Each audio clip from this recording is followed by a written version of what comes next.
do dia 28, hoje, nós comemoramos, de certa forma, o domingo de Pentecoste no calendário cristão. E às vezes nós não sabemos ou confundimos o que é o domingo de Pentecoste. Uma pessoa perguntou para mim, a despeito da nossa igreja, presbiteriana independente, ou presbiteriana, se a gente acredita no Espírito Santo. Eu disse para ela que uma igreja cristã não tem como não crer no Espírito Santo. Porque se ela é uma igreja, ela é cristã, ela tem a palavra de Deus como regra de fé e prática, ela tem que crer. Deus Pai, Deus Filho, Deus Espírito Santo, ela tem que crer na Trindade. Então, eu não sei de onde veio, ou de onde rasgou a palavra, ou a expressão, a pergunta dela para mim, mas o fato é que a pergunta dela me startou que talvez alguns de nós aqui não imaginam ou não entendem, ou talvez falta um pouco mais de conhecimento sobre não só Pentecostes, não só sobre essa comemoração que nós temos hoje, que é do calendário cristão, da igreja católica, igreja protestante, é do cristão. A festa de Pentecoste é uma festa que acontece 50 dias depois da Páscoa. Como paralelo, é uma festa que acontece também lá no Antigo Testamento, onde 50 dias depois da Páscoa, Deus deu a Moisés, no Monte Sinai, as tábuas da lei. 50 dias também. Então, algumas coisas que se associam, e Calvino fala bem claro sobre esses detalhes desses 50 dias. E nós comemoramos a Páscoa, e agora, passados 50 dias, estamos aqui comemorando essa festa, que anteriormente era chamada de Festa das Colheitas, onde um tempo atrás, os judeus, trazendo mais próximo de Jesus, eles faziam as suas ações, seus plantios, e depois desse tempo era o tempo de colheita, e nessa hora era tempo de colher e doar, e abençoar algumas pessoas com isso. Por isso que esse nome foi mudando, Pentecostes, festa da colheita e tal, mas houve uma situação, inclusive nós temos um grupo denominacional, que é chamado de Igreja Pentecostal. E a gente não entende às vezes esse termo. E falam para a gente, pastor, vocês são pentecostal? Eu pergunto, a mó de quê? O que você quer dizer quando ser pentecostal? Porque se você olhar para a Bíblia e a pergunta é se nós somos pentecostais, eu vou te dizer, sim, não tem como um cristão não ser pentecostal. Porque foi exatamente, se você tiver com a sua Bíblia, Atos capítulo de número 2, você consegue me ajudar, André? Atos capítulo de número 2, que aconteceu a terceira ideia sobre Pentecostes. A primeira ideia é a festa da colheita. A segunda é a festa onde eles se encontravam em Jerusalém. Capítulo 2, André, por favor. E a terceira e a ideia do cristianismo do tempo presente, ela está a partir desse texto. Olha o que diz: ao cumprir-se o dia de Pentecostes, ou ao cumprir-se, na outra tradução, a festa de Pentecostes, ou quando todos estavam reunidos, porque Pentecoste, eles vinham de vários lugares, se reuniam em Jerusalém, e depois desse dia, todos reunidos no mesmo lugar, e é um lugar maravilhoso, interessante, grande, por sinal, diz o texto que, de repente, veio do céu um som como um vento impetuoso, e encheu toda aquela casa onde estavam assentados. Versículo 3. E apareceram distribuídas entre eles línguas como os de fogo, e pousou uma sobre cada um deles. E então todos ficaram cheios do Espírito Santo e passaram a falar em outras línguas, segundo aquilo que o Espírito lhes concedia que falassem. Até aí. Obrigado, André. Depois desse texto de Atos, nós temos o dia de Pentecostes sendo entendido de forma diferente.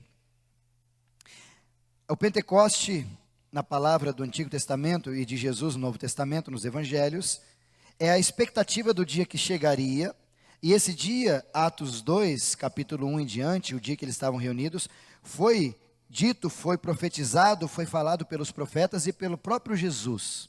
Já vamos entrar nisso. Mas há um problema nesse texto que muitas pessoas entendem diferenciado, e eu quero fazer você guardar e compreender esse texto apenas, abre aspas, nossa mensagem, não é o objetivo falar exatamente desse texto, mas falar do Espírito Santo. Mas como é o primeiro encontro da igreja com o Espírito e do Espírito com a igreja, nós precisamos entender algumas coisas que aconteceram nesse dia. A primeira consideração é que esse texto, capítulo 2 de Atos, mostra o início da igreja. A igreja começa com a descida do Espírito Santo. Ou seja, a igreja não vive sem o Espírito também é fomentado, ele é materializado a partir da igreja. Então a igreja é a voz e a materialização do Espírito Santo de Deus na sociedade. A igreja começou com o Espírito veio para iniciar a igreja. Então uma igreja bíblica não existe sem a ação do Espírito Santo. Segunda verdade que esse texto nos traz, de forma rápida, é que o Espírito Santo nesse dia, prometido por Jesus, prometido pelos profetas, desce, versículo de número 2, por favor, André. O versículo 2 deixa bem claro essa expressão. De repente, veio do céu, não veio de um ajuntamento, não veio de uma ideia. Primeiro, veio de uma resposta que o povo vivia, a partir daquilo que o céu entendeu. Então, a hora chegou e veio do céu, como um som, um vento impetuoso, algo diferenciado que eles não tinham experimentado. E encheu todo aquele lugar, com que a glória de Deus entrasse, manifestasse, e todo mundo ficou embasbacado com o que estava acontecendo. Terceira verdade é que essa ação, esse contexto desse texto também tem a ver com essa descida do Espírito Santo, início da igreja, com uma ação missional que Deus estava começando pela igreja. Porque antes, no capítulo de número 1, versículo 8, se você puder colocar, André, o texto diz assim: e recebereis poder ao descer sobre vós o Espírito Santo, e ser-me-eis testemunhas, ou seja, quando o Espírito Santo descer, vocês têm uma missão, um compromisso, ser testemunha. Tanto em cidade onde eles estavam, Jerusalém, como no estado onde eles estavam, Judeia, como no país onde eles estavam, Samaria e até os confins da terra. Ampliando, rompendo as fronteiras e chegando como testemunha a partir da ação do Espírito para todos esses lugares que Deus estava dizendo para eles irem. Então a terceira ideia é que a ação do Espírito naquele lugar e naquele momento foi uma ação missional. Eles receberam o Espírito, não é para ficar, é para sair e falar do amor de Deus. Quarta verdade desse texto, rapidamente, é que eles, a partir, volta o capítulo 2, por favor, André, a partir do versículo 3, o texto diz que eles se encheram e distribuíram entre eles línguas como do fogo e pousou sobre cada um deles. E a partir disso, versículo 4, André, por favor, eles começaram a ser cheios do Espírito Santo e começaram a falar em outras línguas. Já estudamos sobre isso no ABC do Evangelho. A gente tem um material muito legal sobre isso, se você quiser, outro momento a gente se aprofunda. Mas o fato é que muita gente fala que essas línguas, na expectativa de confusão, dizendo: você é cheio do Espírito Santo? Sou, então você fala em língua. A Bíblia nunca disse que uma coisa está rolada a outra. Ah, mas aí está dizendo uma coisa muito clara. O início da igreja tinha proposta missional de que todos saíssem. E a grande pergunta, se fosse sobre nós, era: mas como que nós vamos falar do evangelho para as pessoas se a gente nem sabe falar do jeito que sabemos falar? Não sabemos falar a língua dos outros, sabemos nada. De repente o Espírito Santo vem. E a primeira ação do Espírito Santo é capacitação para sair. Você não tem problema. Vai falar com os gregos, com os sírios, com assírios, com todo mundo. Pode ir. Você vai ser capacitado a falar a língua deles. E aí as pessoas traduzem, ou às vezes têm essa ideia, de que, pastor, mas aí é língua, aquela língua que a gente ouve, que a gente vê na internet, que o pessoal fala, e eu brinco muito, me perdoe fazer essa brincadeira, mas infelizmente as pessoas debocham, mas tem gente que está cantando aqui, né, como por exemplo, todos que têm sede, os que fracos são, fala em língua no meio da música, porque esqueceu a letra. Está de brincadeira, né? Está de brincadeira que isso é falar em língua. Está de brincadeira que isso é o que a palavra está dizendo. Porque segundo alguns, e aqui eu quero provar para você pela palavra, que o falar em línguas, e nós já estudamos sobre isso, não vai ser o processo, digo mais uma vez, é apenas uma pincelada, que a ideia do falar em língua, pastor, eles falaram em língua essas que a gente ouve hoje? Não.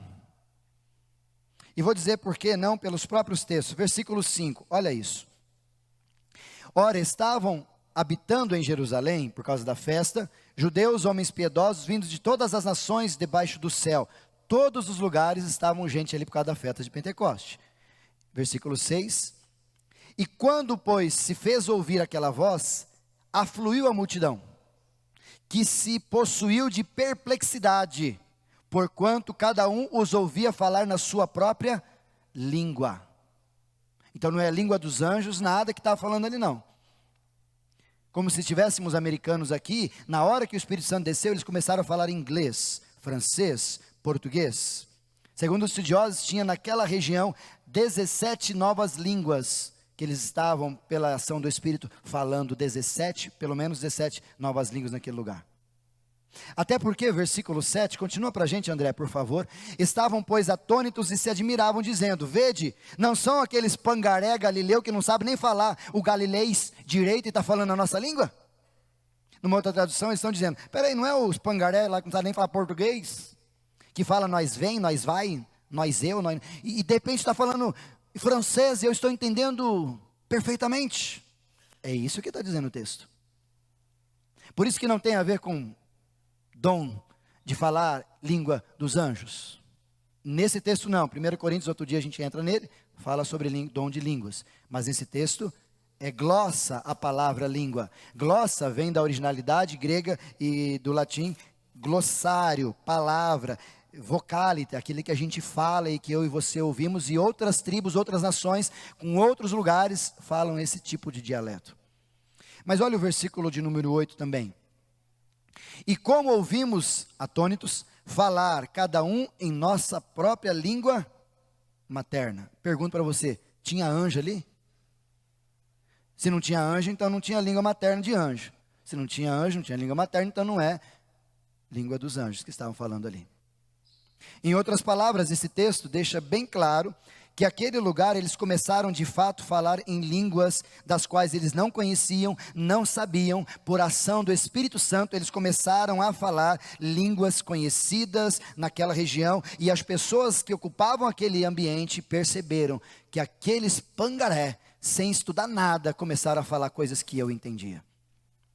É isso que o texto está dizendo, correto? Então não tem nesse texto língua dos anjos ou dos homens. Só tem língua dos homens. Então não tem nesse texto a ideia de que você tem que receber o Espírito Santo, você tem que falar em línguas. Você tem que receber o Espírito Santo, você tem que falar em línguas, você fala em línguas, você tem o Espírito Santo. Não tem essa ideia de que uma precisa e uma depende de outra. Até porque quando você vai observar em 1 Coríntios capítulo 11, 12, a partir de tudo isso, ele vai falar sobre os dons, e ele diz que a um é dado um dom, a outro é dado outro dom, a outro é outro dom. Imagina se todos falassem em língua, como seria? E ele tem esse problema na igreja, com a igreja Keller, igreja de Corinto. Ele tem esse problema com aquela igreja. Ah, Jesus com os problemas dele, né?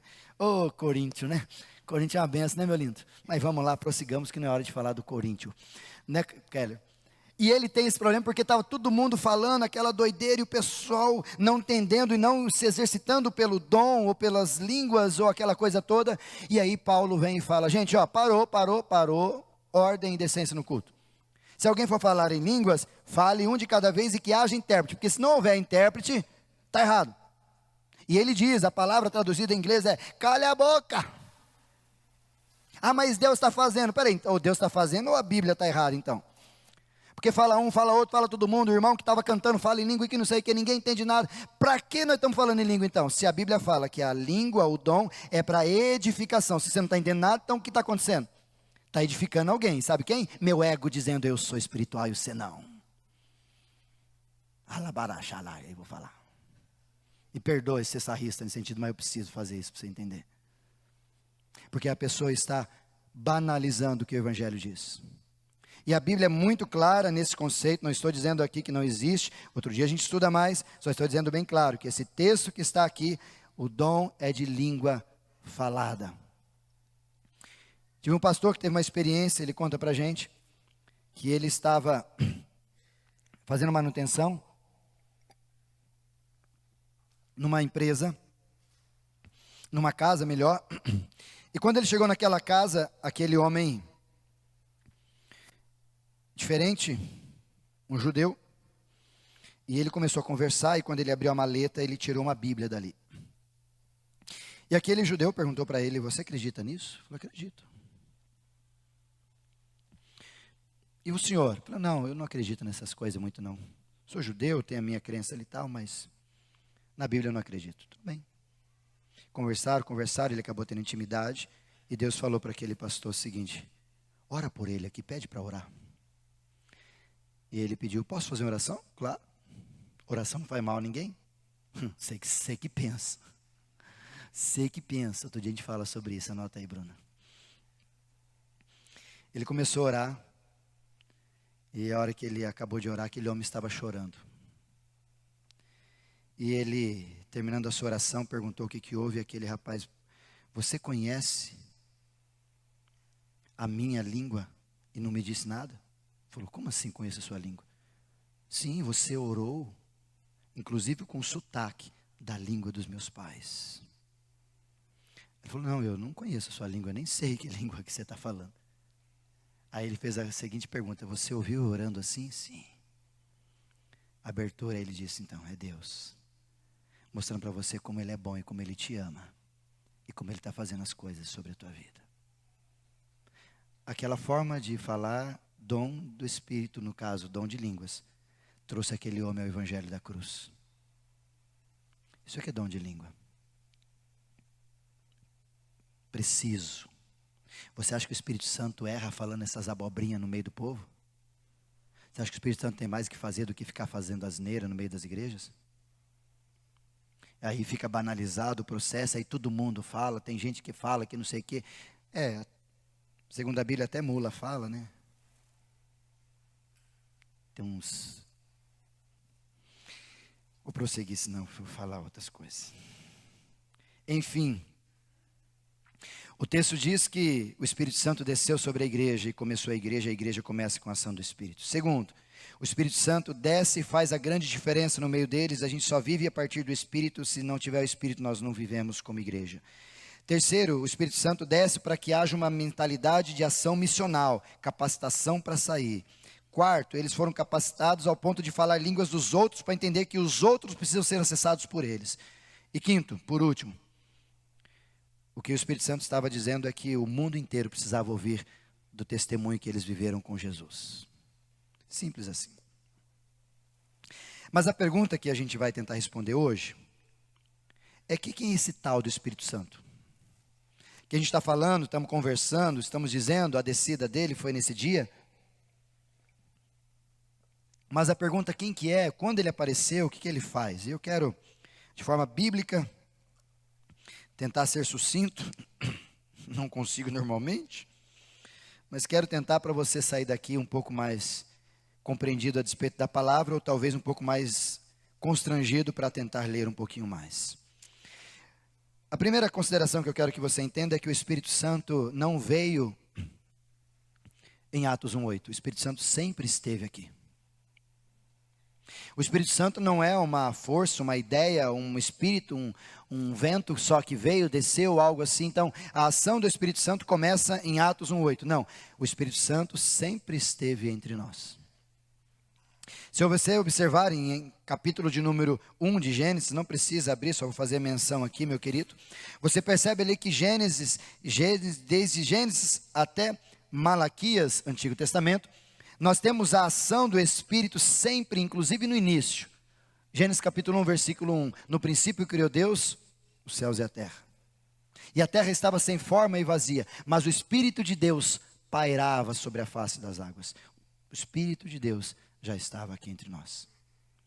Até a própria palavra de Deus, quando Paulo vai falar sobre Jesus, que antes da fundação do mundo, Cristo já era o Cristo.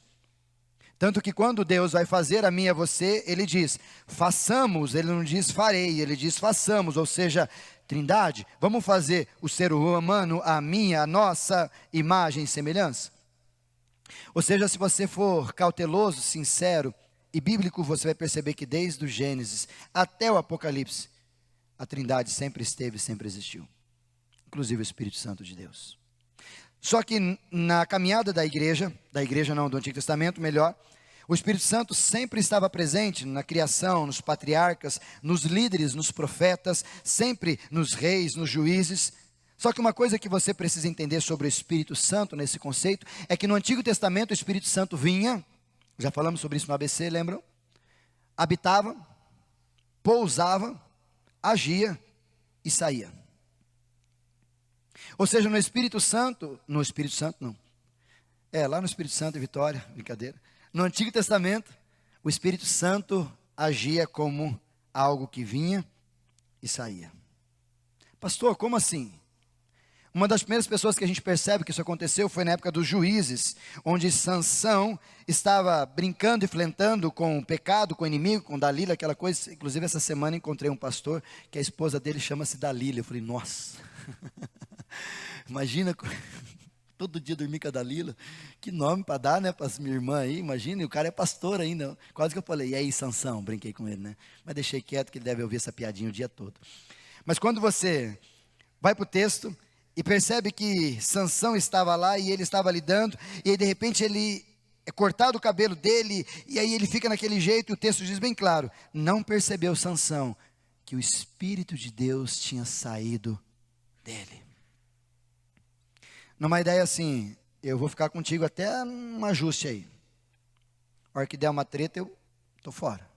Espírito Santo no Antigo Testamento. Aconteceu também com o rei Saul. Lembram? Que rei Saul estava fazendo as coisas e de repente falou, eu vou fazer o que eu quiser e não vou obedecer mais Samuel, mais ninguém e tal. Começou a fazer a torta direita. Inclusive houve uma intriga, uma tretinha, chamaram assim, entre Deus e o próprio Samuel, porque Samuel insistia e Deus vai falar, até quando você vai aceitar esse cara que eu rejeitei? O Espírito Santo apossou-se dele, rei Saul, e depois saiu dele. Ou seja, se você fizer esse trilho todo sobre o Antigo Testamento, você vai perceber que no Antigo Testamento nós éramos pousada, onde o Espírito vinha, fazia o que tinha que fazer e saía. Diferente do Novo Testamento. Mas antes de falar do Novo Testamento, algumas profecias sobre o Espírito Santo estão no Antigo Testamento. Me ajuda, por favor, André, Ezequiel capítulo 36, olha o que os profetas falam sobre o Espírito Santo. Ezequiel capítulo 36, versículo 26. Note na sua Bíblia, veja também. Diante da calamidade, Deus se manifesta a partir do profeta, e lembra, profeta é o que Deus fala através do céu para a gente. Só para você sempre guardar, sacerdote é aquele que pega do povo e leva para cima. Profeta é aquele que pega do céu e leva para nós, certo? Por isso que a igreja não é sacerdote, a igreja é profeta. Ela ouve o que Deus nos ensina a partir da palavra e nós levamos para a sociedade, como ato profético ou como ação profética, apontando, dizendo, isso não está certo. Visão, ministério da igreja.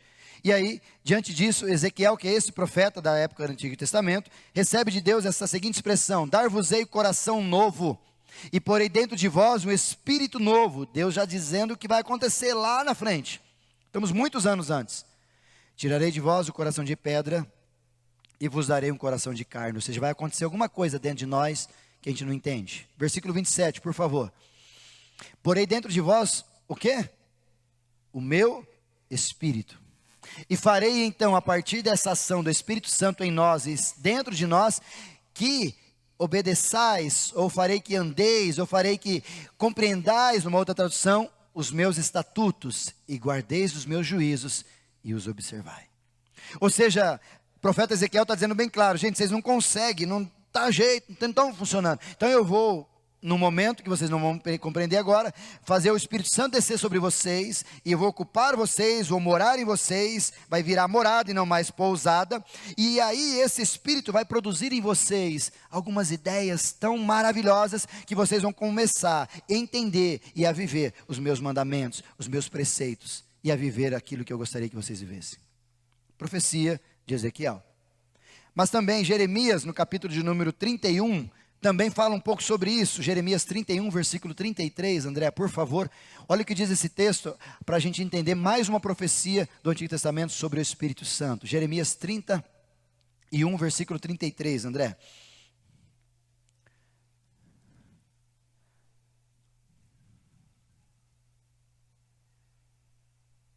André, está comigo? Jeremias, Lamentações de Jeremias, Ezequiel, 2 capítulos para trás. Achamos, Jeremias, tem na Bíblia sim, só que não é com G, é com J. Acha aí, irmão. Jeremias 31, achou? Aleluia, 31. Vamos lá. Versículo 33, mais uma vez o Espírito Santo sendo enviado a partir da ação, porque esta é a aliança, olha o que Deus está dizendo pelo profeta, que eu firmarei, ainda vai acontecer com a casa de Israel, depois daqueles dias, diz o Senhor, daqueles dias, daqueles dias tem a ver com a vinda de Jesus, na mente lhes imprimirei as minhas leis, também no coração lhes inscreverei, eu serei o seu Deus, e eles serão o meu povo.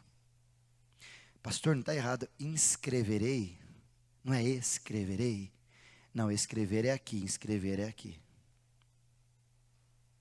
Mas outro dia a gente fala sobre esse português estranho que é da Bíblia. E por último, Joel, capítulo 2, por favor, André, Joel, um pouco mais para frente, capítulo 2, versículo 28, a concretização exata da profecia do Espírito Santo, que a gente conhece muito bem. Joel, capítulo 2, versículo 28. E acontecerá, mais um dia, chegando perto, Joel já está ali mais ou menos 600 e pouquinho, 500 e pouco, 600 antes de Cristo, perto, até os 400 anos do período intertestamentário. E ele diz, acontecerá depois que derramarei do meu Espírito, falando sobre Atos 1:8, Atos 2:1, sobre toda a carne. Os vossos filhos e vossas filhas profetizarão, vossos velhos sonharão, e vossos jovens terão visões. Versículo 29, por favor, André. E até sobre os servos e sobre as servas derramarei o meu espírito naqueles dias. Rápido para você entender esse texto. Por que sobre os servos e servas? Porque o evangelho, a pessoa do próprio Deus, na pessoa do Espírito Santo, vai vir sobre todos, inclusive os servos e servas. Então não é só quem quer, tal, é sobre todo mundo. Só que aí nós chegamos no Novo Testamento e a gente percebe algumas manifestações sobre esse Espírito Santo. Está mais perto do que se imagina. Mateus capítulo 3, quando João Batista começa a entender o seu ministério, ele fala no versículo 11, Mateus 3, versículo 11, por favor, André. Olha o que diz esse texto, acompanhe comigo aí. Eu vos batizo com água para o arrependimento. Mas aquele que vem depois de mim, falando de que chegará o dia, é mais poderoso do que eu, presta atenção nisso, cujas sandálias eu não sou digno de lavar. E ele vos batizará com o Espírito Santo e com fogo.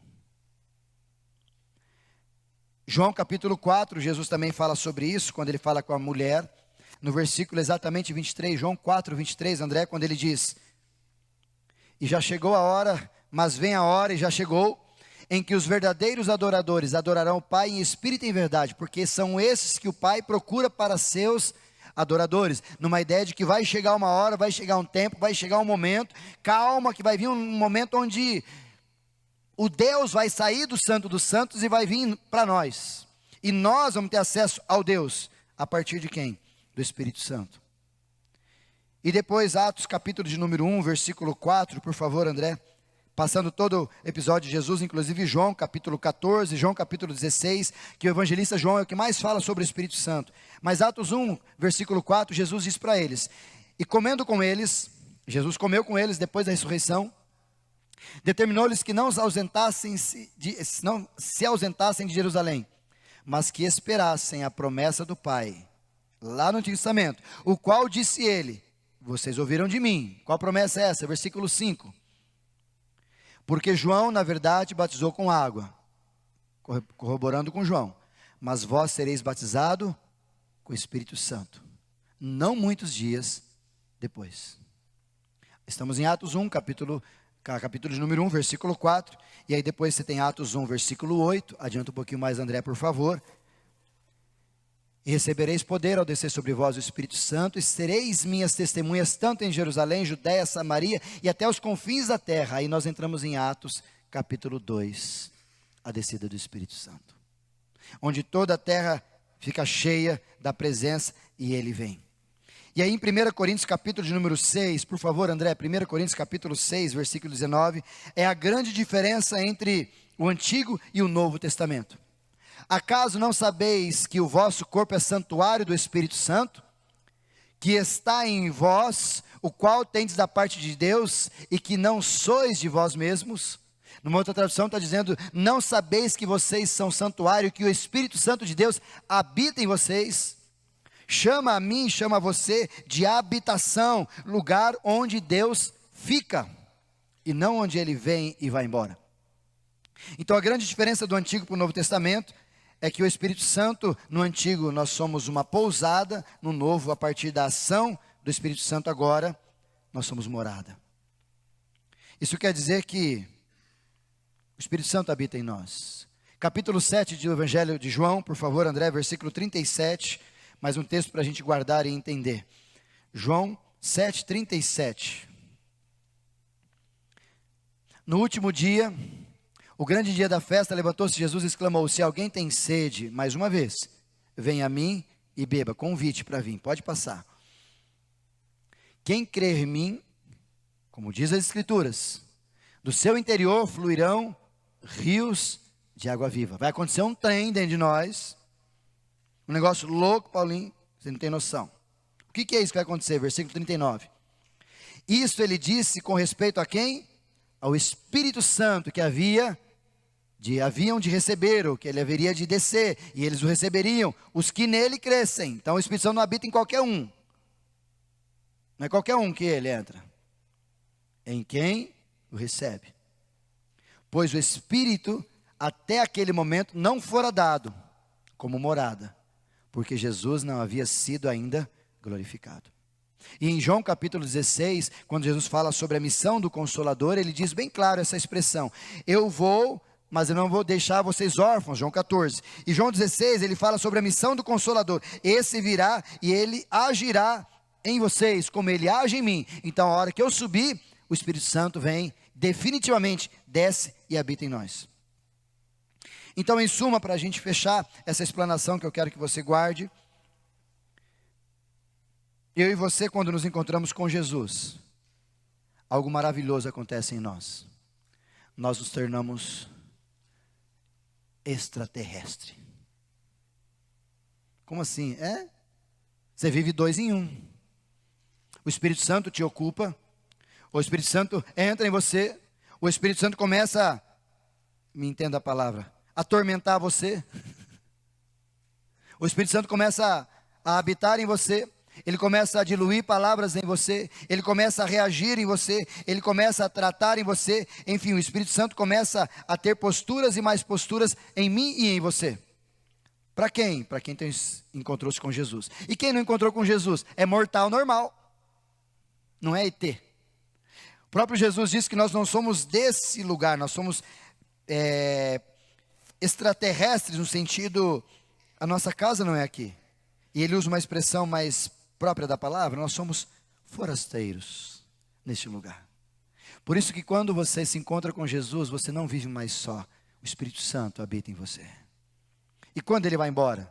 Quando você parar de respirar.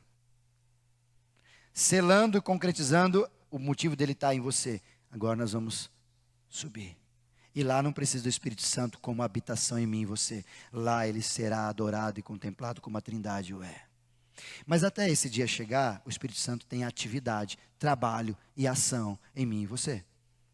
Por isso, João capítulo 16, você me ajuda por favor? João capítulo 16, versículo 8, fala sobre quais são as ações do Espírito Santo. E eu quero colocar aqui para a gente deixar alguns desafios para você guardar. A despeito do Espírito Santo, é claro que no Novo Testamento o Espírito Santo está aqui, habita em mim. Se você já se encontrou com Jesus, você tem o Espírito Santo. O Deus, a Trindade Santa, habita em você a partir do Espírito Santo de Deus. E lembrando, se a Trindade são 3, o Espírito Santo é um deles, então eu tenho 33,33% de Deus em mim. Não, é Deus inteirinho. Por isso que nós podemos, e falamos semana passada, ou retrasado, não me recordo, de que você pode ser chamado de santo, porque o santo habita em você. Então você é santo não é porque você é legal, você não peca, não, você é um santo, segundo as Escrituras, porque o Espírito Santo habita em mim. Então agora a minha natureza é santa, por causa do santo que agora ocupa a minha natureza. E ele vai mudando a gente. De vez em quando ele fica de lado e a minha natureza terrena entra em cena. Aí eu sou endemoniado. Mas a ideia é que o santo, a nova natureza, fique mais clara e eu fique santificado. Mas João capítulo 16, versículo 8 diz quais são as ações do Espírito Santo em nós. E a primeira é nos convencer. Quando ele vier, convencerá o mundo do pecado, da justiça e do juízo. A primeira ação que você vai receber quando o Espírito Santo descer, habitar e começar a relacionar-se contigo, é tentar lhe convencer do pecado, daquilo que você faz. Por isso que se de repente você faz alguma coisa errada, você escuta uma voz dizendo, não faz isso, ou alguma coisa dizendo, não é desenho de pica-pau, anjinho e capetinha, não é anjinho, é o Espírito Santo dentro de você dizendo, não vai por esse caminho, porque ele tenta te convencer que aquilo ali é pecado. Então quando você ouvir a voz, dê mais valor nessa voz, não é o pica-pau, não é desenho, é a verdade do Evangelho.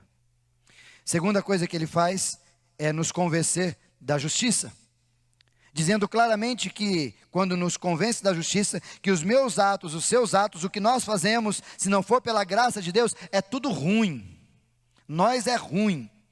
Falei desses dias, a gente observou um pouquinho sobre isso no sermão, que nós estamos deixando de ser ser humano para ser só um ser, estamos nos desumanizando, a partir do nosso gesto, da postura. Como o exemplo que eu falei esses dias, lá em Botucatu, alguns irmãos sabem disso, de que um policial foi agredido. Lembram? Lá em Botucatu, o pessoal de Botucatu sabe melhor. E interessante que o policial no chão, já meio ruim, e as pessoas chutando a cabeça. Quem faz isso, irmão? Você tem coragem de chutar um cachorro desse jeito? Mas tem gente que tem. Tem gente que tem coragem de chutar um bicho. Tem gente que tem coragem de chutar uma pessoa. Tem gente que tem coragem de fazer coisas absurdas porque está sendo desumanizado. Por isso que o Espírito Santo nos convence sobre a nossa justiça, para a gente sempre olhar, eu preciso fazer algo, então passe pelo crivo do Espírito, porque senão tu vai fazer as coisas erradas, que você não é justo como você acha que você é. E a terceira ação, segundo o texto, é que ele nos convence do juízo. Para lembrar a mim, você sempre que vai chegar uma hora, nós vamos ter que conversar com o Pai, dizendo, e aí? Acertar as contas. E aí, como é que foi? Ah, eu não sabia. Peraí, não sabia? Deixa eu entrar aqui. Aí você vai ver, como é que chama hoje a chat digital, como é que chama esse trem aí? Chat GT quem? Isso, como que chama isso, Lucas? Inteligência artificial. Vocês acham que isso aí é top? Você não viu o céu na hora do julgamento. Ah, é isso, vamos lá. E vai ser assim, sabe aquele negócio de filme? Tipo o Homem de Ferro. Ah, você sabia assim? É. Você estava nesse culto? Estava. É que eu estava dormindo, Jesus. Aí Jesus dá um zoom. Estava não, você estava prestando atenção sim, é que você que não viveu. É verdade, Jesus. Eu dormi uma hora lá, mas essa hora eu estava acordado, Jesus. Sabe por que o Espírito Santo nos convence do juízo? Para você prestar atenção nos seus plantios. Para você tomar cuidado com aquilo que você faz, para lembrar que de Deus não se zomba. Tudo aquilo que você plantar, você vai colher, só isso. E se você não der essa vazão para o Espírito Santo, sempre me e te convencer do pecado que nós sempre fazemos, da justiça que as nossas mãos não são tão boas como imaginamos, e do juízo que nós vamos ter que prestar conta, você está na roça. Por isso, preste mais atenção no Espírito Santo fazendo isso em você. Segunda coisa que o Espírito Santo também faz em nós, além de nos convencer. 2 Coríntios, capítulo 3, versículo 18. Tem coisa boa em Coríntios, viu, Kélia? Fique em paz. 2 Coríntios, capítulo 3, versículo 18. Segunda coisa que o Espírito Santo faz em nós. Primeiro, nos convencer. Segundo, nos transformar. Numa outra tradução do pastor Isaías, o Espírito Santo vai matar nós. Falei essa semana, ontem mesmo, pregando numa igreja, num fórum de revitalização, e conversando com o pessoal do trilho que eu estava lá, e eu falei para eles sobre o que eu falo sempre para vocês aqui, que Jesus veio fazer? Salvar? Não, Jesus veio matar nós. É isso que Jesus veio fazer, matar, acabar com nós. Como, pastor? Jesus falou isso para Nicodemos, tem que nascer de novo, para nascer tem que morrer. Jesus aumentou isso na teologia dele, dizendo, ó, se você não negar a si mesmo, não negar pai e mãe, aquele que amar pai e mãe mais do que a mim, não é digno de mim. E ele vai mostrando, falou, ó, você tem que renunciar a tudo. E pior, renuncia, abandona. Vai lá e pega a cruz e fala, ô Jesus, além de, não dá só para pegar a cruz e ficar com tudo, com o carro, com as coisas, com tudo que eu gosto e a cruz. Não, tem que renunciar. Depois, entendeu? Pega a cruz, aí você me segue. Ou seja, Jesus não quer nada de te salvar, Deus quer acabar com você. Então, talvez esse evangelho que eu estou falando, nossa, mas pastor, então, para que graça eu tenho em encontrar-me com Jesus? É que você não tem noção que depois que ele arrebenta nós, ele faz um nós maravilhoso. O problema é que a gente não quer que ele arrebenta nós. A gente quer que ele deixa nós e faz conserto. Jesus não é chefe de gambiarra. Né, neném? Gambiarra que nós faz de vez em quando, né? Imagina, neném, na construção você fazer umas gambiarras no telhado, fazer umas gambiarras no trem, o que dá? Você faz? Mas não faz.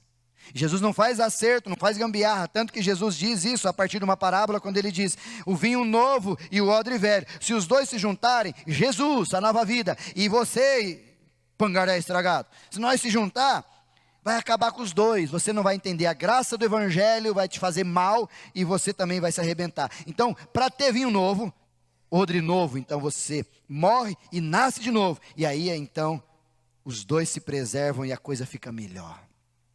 É isso que Jesus está dizendo. Por isso que o objetivo do Espírito Santo, na segunda ideia, é isso que Paulo está dizendo. A todos nós, e todos nós como rosto desvendado, ou seja, acabou a hipocrisia, acabou a patifaria, contemplando por um espelho aquilo que você vendo, e está vendo a glória de Deus, somos transformados de glória em glória, na sua própria imagem, parecer com Jesus. A partir de quem? Como pelo Senhor, o seu Espírito. Ou seja, a ação do Espírito Santo em mim e você é mudar, é mexer, é transformar a gente naquilo que Jesus é, naquilo que Ele gostaria que eu e você fôssemos. Por isso os frutos do Espírito, que se você olhar, ele, evidentemente os 9, você olha para Jesus, fruto, fruto, os dois são a mesma coisa. 2 Coríntios ainda capítulo 3, versículo 8, André, por favor, capítulo 3, versículo 8, olha o que diz o texto. Coloca o 7 para a gente. E se o ministério da morte, gravado em letras de pedras, Monte Sinai, lei, 50 dias depois da Páscoa, aquela coisa toda, se revestiu de glória, a ponto dos filhos de Israel não poderem fitar a face de Moisés, foi o que aconteceu com ele, por causa da glória do seu rosto. Ou seja, ele se encontrou com Deus, Deus adentrou Moisés, ele ficou um cara aleluiado fora, que a galera não conseguia olhar para o cara. É um dos fenômenos mais maravilhosos, chamado até de fenomenológico na Bíblia, o que Moisés experimentou lá, que até hoje é falado. Só que aí Paulo diz o quê? Por favor, versículo 8. Como será de maior glória a maior ação, ou seja, aquilo que o Espírito Santo vai fazer, o ministério do Espírito no meio de nós, vai ser maior do que deixar a gente com o rosto daquele jeito de Moisés. Ou seja, o que Paulo está dizendo para nós, que a transformação que Deus faz em mim e você a partir do Espírito Santo, vai deixar os outros de cabelo em pé. Falando, o que é isso? O que aconteceu com você, meu irmão? Você era um Zé Ninguém, agora você é um Zé Ninguém ao quadrado.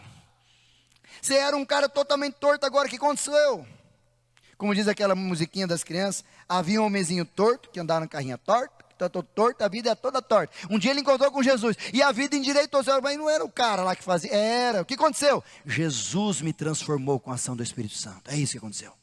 E essa obra é maior, muito maior do que qualquer outra coisa que a gente imaginava. É isso que o Espírito Santo está dizendo, e é isso que Paulo está dizendo, e é isso que os evangelhos e a palavra de Deus diz para mim e para você. O Espírito Santo tem poder de transformar quem eu sou. E terceiro e último, o Espírito Santo também, em uma das suas ações, a primeira ação, nos convencer, a segunda, nos transformar, e a terceira, Romanos capítulo 8, versículo 26, nos ajudar. Por isso que eu gosto de usar essa expressão quando eu falo do Espírito Santo, que é sacanagem andar com o Espírito Santo no meio desse mundo. Porque o irmãozinho do teu trabalho é mandado embora e não encontrou com Jesus, ele vai ficar desesperado, louco, Perigoso até ele sair de lá, ter depressão e se matar. Você é mandado embora, que tem Jesus no coração, o Espírito Santo mora em você, mandado embora, o Espírito Santo vai dizer, fique em paz, eu estou cuidando de tudo. É até sacanagem. Porque a gente vive com alguém mais forte do que nós, junto de nós, pertinho de nós. Então não é muito justo com o mundo. Mas não tem que ser justo com o mundo. Ele também pode se encontrar com Jesus. Ele também pode ter essa vida que a gente tem. Ele também pode receber a testificação a partir do teu testemunho, para que ele viva uma vida diferenciada. Por isso que o Espírito Santo veio desde Atos capítulo 2. E nesse texto a palavra sunantilabanoni, é uma palavrão do grego. Também o Espírito semelhantemente nos assiste ou nos ajuda ou nos é como parceiro nessa caminhada, facilitando, ajudando e vivendo junto com a gente. O que Paulo está dizendo para nós é que o Espírito Santo é aquele camarada que gruda em nós, que está em nós, mas que não está morto em nós. É aquele que fica com a gente, nos ajudando. E onde ele nos ajuda? Olha o que diz o texto. Nos assiste, nos ajuda, não lá ainda. Em nossa fraqueza. Pastor, mas eu tenho Espírito Santo, não virei super-homem? Não. Nem mulher maravilha? Não. Vou ter problema? Vai. Vai ter dificuldade? Vai. Talvez até um pouco mais, porque Satanás ficou bravo com você. Mas fique em paz, porque mesmo na fraqueza, o Espírito Santo vai entrar em cena e vai falar, sussurrar e dizer coisas maravilhosas ao teu coração. Dizendo assim, fique em paz. Não só na fraqueza, mas também na fraqueza, e talvez é evidência para todos nós não sabemos orar na fraqueza. Não consigo nem orar, e ele diz, porque não sabemos orar como convém. Ou seja, no momento de fraqueza, de luta, de transtorno, de preocupação, ansiedade, a gente é tomado e fala, Senhor, não sei o que eu falo. Aí entra de novo o Espírito Santo nos ajudando, e ele faz o quê? Intercede por nós, de forma sobrenatural, com gemidos inexprimíveis diante do Pai. Ou seja, a ação do Espírito Santo nos ajudando. Por isso que a gente não precisa ficar desesperado, não. Por isso que é covardia. Por isso que crente precisa passar por problemas, sim, irmão. Misericórdia, pastor. Misericórdia não. Porque você tem o Espírito Santo dentro de você que vai te ajudar. Então você passar por um problema é muito mais importante, belo e transformador do que um outro que não tem o Espírito Santo. É perigoso ele se matar, mas você não. Por quê? Porque o Espírito Santo está em você e vai te ajudar, te potenciar, te fortalecer, para que você passe por isso entendendo que tudo coopera para o bem daqueles que amam a Deus. Você viu como é a responsabilidade? Mas aí, para a gente partir para o encerramento, quero te dar algumas ideias bíblicas para você guardar. O que nos cabe então diante do Espírito Santo? Pastor, eu entendi tudo isso, maravilha, Pentecoste, o Espírito Santo desceu, toda a igreja tem Espírito Santo, é dia de Pentecoste, então somos pentecostais, o que você quiser entender, fica aí. Mas o que eu preciso fazer sobre o Espírito Santo que habita em mim? Deixa eu te dar alguns textos bíblicos para você entender. Primeiro, Efésios capítulo 4, versículo 30. Se o Espírito Santo vem, e ele não é unilateral, é um diálogo, ele vem, e o que eu tenho que fazer? Primeira coisa, não entristeça o Espírito. Versículo de número 30 diz assim, e não entristeçais o Espírito de Deus, no qual fostes selados para o dia da redenção. Sabe o que Paulo está dizendo para nós? Que o jeito que eu trato o Espírito que habita em mim, de vez em quando deixa ele triste. Você não fica triste às vezes? Com o comportamento do seu filho, do seu marido, da sua esposa? Eu vou dizer como pastor, fico tão triste com o comportamento às vezes das minhas ovelhas. E olha que o Instagram dá tudo 6 para mim. Não precisa nem entrar. Quando não tem dedo duro, passarinho conta. E eu fico olhando e falo, gente, modo de que fazer isso? Fico triste. Você talvez fica triste. E é isso que a gente produz no Espírito Santo.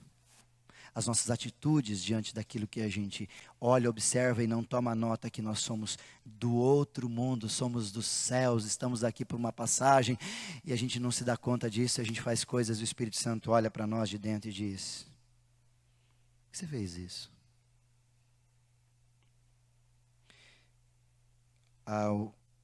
O sentimento que eu digo às vezes para as pessoas foi o que eu aprendi com meu pai. Uma vez eu fiz uma coisa errada com meu pai. E eu achei que ele ia me bater, era adolescente e tal, ia falar um monte e tal. Ele só disse assim para mim: fiquei muito triste com você. Profundamente triste. Jonas. Eu falei, podia ter batido, era menos dolorido. Mas quando você olha nos olhos e diz, estou profundamente triste com o que você fez. É isso que o Espírito Santo vive em nós faz, quando a gente faz alguma atrapalhada. Não vamos aprofundar, mas eu quero para o segundo. O que nos cabe? Primeiro, não entristecer. Segundo, Tiago capítulo 4, versículo 5, André. Tiago capítulo 4, versículo 5. Segunda verdade, não negligenciar a pessoa do Espírito em nós. Supondo que vão afirma as Escrituras, é com zelo, com ciúmes, por nós que anseia o Espírito que Ele fez habitar em vocês. Numa outra tradução, ele está dizendo que o Espírito Santo tem ciúmes, briga e luta por nós. Ou seja, o Espírito Santo tem zelo do acordo e da vida que Ele está em você. E você tem?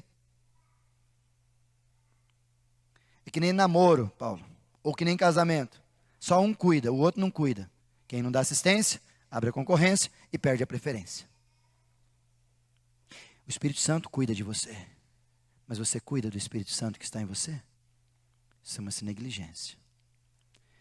E terceiro, por último, 1 Tessalonicenses, capítulo de número 5. E aqui nós vamos partir para o último conselho. O que nos cabe? Primeiro, não entristecer o Espírito. Segundo, não negligenciar o Espírito. Os não. E terceiro, 1 Tessalonicenses 5, 19, meu querido. Olha o que diz o texto. Não apagueis o Espírito.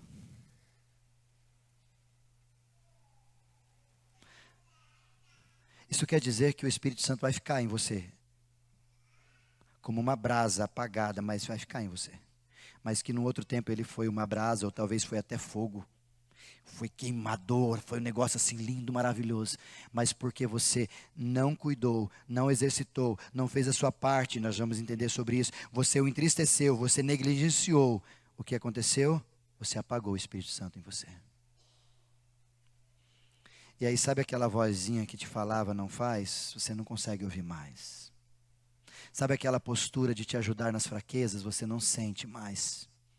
Sabe aquela oração que te faz, ou que faz por ti? Você não ouve mais. Sabe aquele convencimento do pecado? Não há mais em mim e você. Nós estamos como que Jesus dizendo, sepulcros caiados, fechados, por fora é lindo, mas por dentro está todo podre, e você não consegue ouvir a voz do Pai. Sabe por quê? Porque a gente apagou o Espírito Santo. Por isso te dou 2 conselhos. Primeiro, Efésios 5, 18.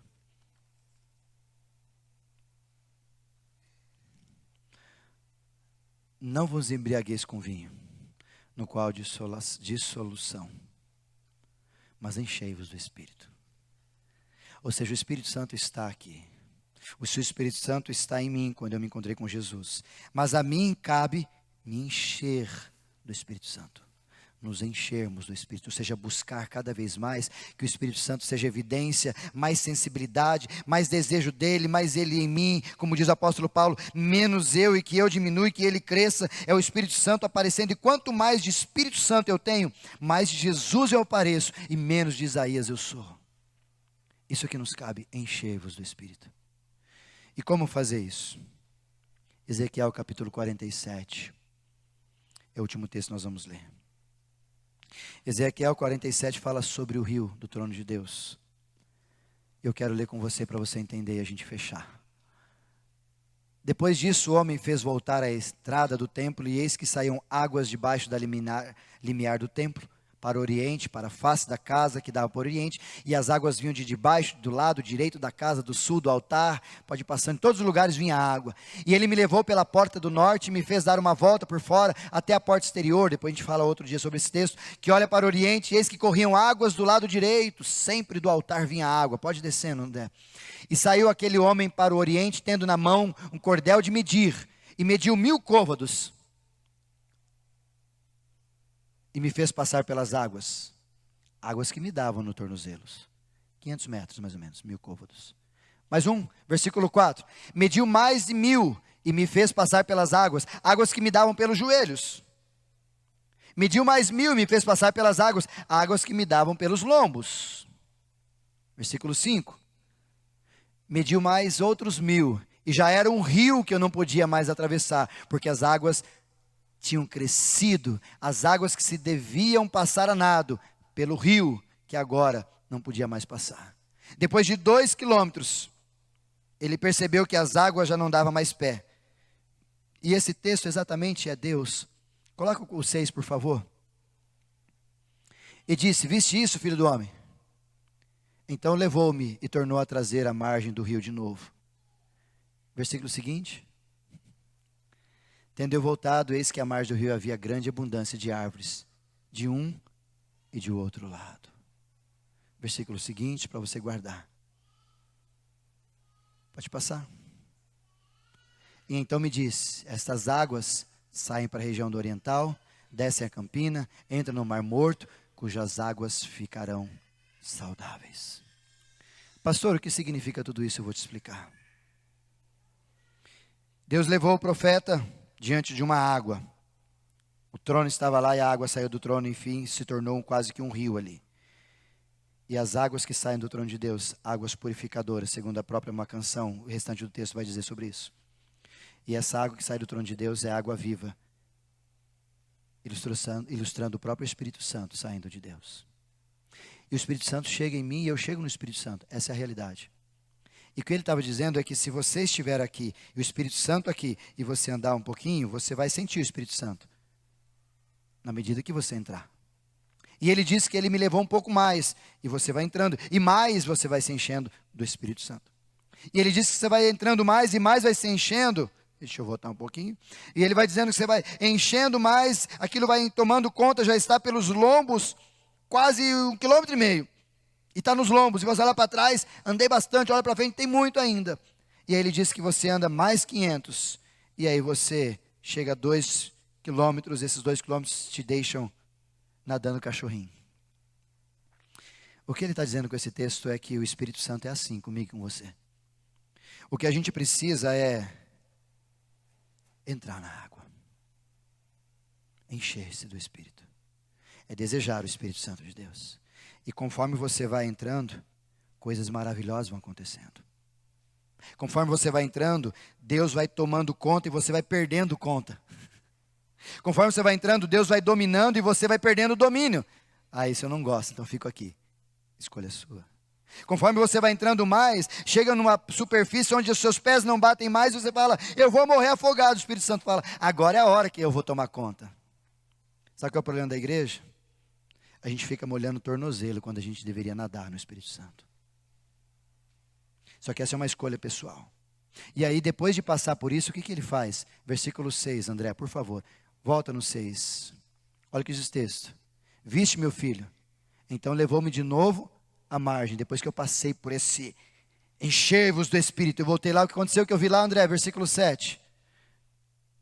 Tendo voltado, eis que à margem do rio havia grande abundância de árvores de um lado para o outro. Sabe aquilo que era antes da minha experiência com o Espírito Santo? Era uma coisa. Depois que eu me entreguei, me permiti, me embriaguei, segundo o apóstolo Paulo, com o Espírito Santo, a hora que eu volto para a minha realidade, para o solo, eu já não vejo mais como eu via, eu já não ando mais como eu andava, eu já não reajo mais como eu reagia, porque eu tive uma experiência com o Espírito Santo de Deus. Por isso eu queria que você saísse daqui nessa noite pensando nesse rio, nesse relacionamento com o Espírito Santo, onde ele te molha. Só sola do pé? Só tornozelo? Onde ele te molha? Para a gente fechar, quero pedir o pessoal para subir para a gente tocar a última canção. Eu quero deixar alguns conselhos para você ouvir, refletir e agir. Primeira verdade para a gente nunca se esquecer. Você é santo porque o Espírito Santo habita em você. Por isso viva de tal forma como alguém que é santo. Segunda verdade para você guardar: seja sensível à voz e ao controle do Espírito Santo. Isso é imprescindível para uma vida com Deus. Terceira verdade: a obra do Espírito Santo é transformar você. A pergunta que você precisa responder é: Ele está conseguindo? Ele está tendo êxito? Ele está tendo facilidade? Ou você está atrapalhando a obra do Senhor, mudando a sua vida? Terceiro, quarto e último, perdão. O que você tem feito de postura, de comportamento, de exercício para se encher do Espírito Santo? Qual tem sido o seu comportamento?